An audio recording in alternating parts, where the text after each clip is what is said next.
തീർച്ചയായും ചെയ്യാൻ താല്പര്യമുണ്ട്. പക്ഷെ അഞ്ചാം പാതിര പോലത്തെ ഒരു കഥാപാത്രം എന്ന് പറഞ്ഞു കഴിഞ്ഞാൽ അതൊരു ഭയങ്കര നല്ല ക്യാരക്ടറാണ്. നമ്മുടെ ഭാഗ്യം എന്ന് പറയുമല്ലോ, ഭാഗ്യം പോലെ കിട്ടിയതാണ് അഞ്ചാം പാതിര.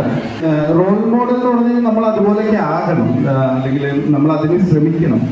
ശരിക്കും ശ്രമിക്കാൻ പോലും പറ്റാത്ത രീതിയിൽ ഒരു ഒരു ഇതായിട്ട് പോകുന്നത് എനിക്ക് മമ്മൂക്കനെ കുറിച്ചാണ് തോന്നുന്നത്. എന്ന് വെച്ച് കഴിഞ്ഞാൽ മമ്മൂക്കയുടെ ഡിസിപ്ലിൻ, മമ്മൂക്കയുടെ ഹാർഡ് വർക്ക്, മമ്മൂക്കയുടെ പാഷൻ, അല്ലെങ്കിൽ നമുക്ക് ഈ സിനിമയോട് അറ്റ് ദിസ് ഏജ് പുള്ളി ചെയ്യുന്ന ഒരു സ്നേഹം, അതാണ് അദ്ദേഹത്തെ നിലനിർത്തുന്നത്. ഇപ്പോഴും ആക്ഷൻ എല്ലാം ചെയ്യുന്ന നമുക്ക് അതിന്റെ ഡെഡിക്കേഷൻ, അതിൻ്റെ ബുദ്ധിമുട്ടുണ്ട്. പക്ഷെ സ്നേഹമുണ്ടല്ലോ, അതിപ്പോ സിനിമ എന്നല്ല, എന്ത് കാര്യം നമ്മൾ ചെയ്യുന്നതിനോട് നമ്മൾ കാണിക്കുന്നതിനോട് സ്നേഹം, അതെനിക്ക് തോന്നുന്നു മലയാള സിനിമയിൽ മമ്മൂക്കാക്ക് സിനിമയോടുള്ള സ്നേഹത്തിന് തോപ്പിക്കാൻ ആർക്കും പറ്റിയിട്ടില്ല.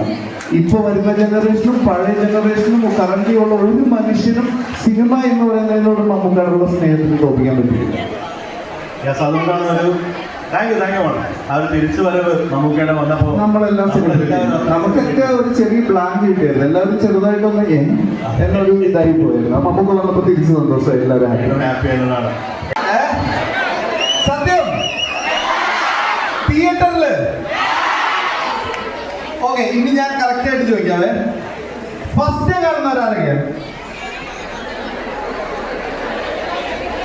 ഗേൾസ് എല്ലാം ഒന്ന് ഇതായിട്ട് നിൽക്കുവാണ്. Second day okay, Saturday, Sunday okay, അപ്പൊ സെറ്റാണ്. ഏതാ ഓക്കെ ശരി. അപ്പോ വേറൊന്നും പറയാനില്ല. ഇപ്പൊ നിങ്ങളുടെ അടുത്ത് വന്ന് സിനിമയുടെ പ്രൊമോഷൻ മാത്രമല്ല, നിങ്ങളുടെ ഈ ഇവന്റിന് വരാൻ പറ്റിയത് ഭയങ്കര സന്തോഷം. എന്താ പറയാ, നിങ്ങൾക്ക് എന്റെ ഏത് ക്യാരക്ടറാണ് ഏറ്റവും ഇഷ്ടമായിരുന്നത്?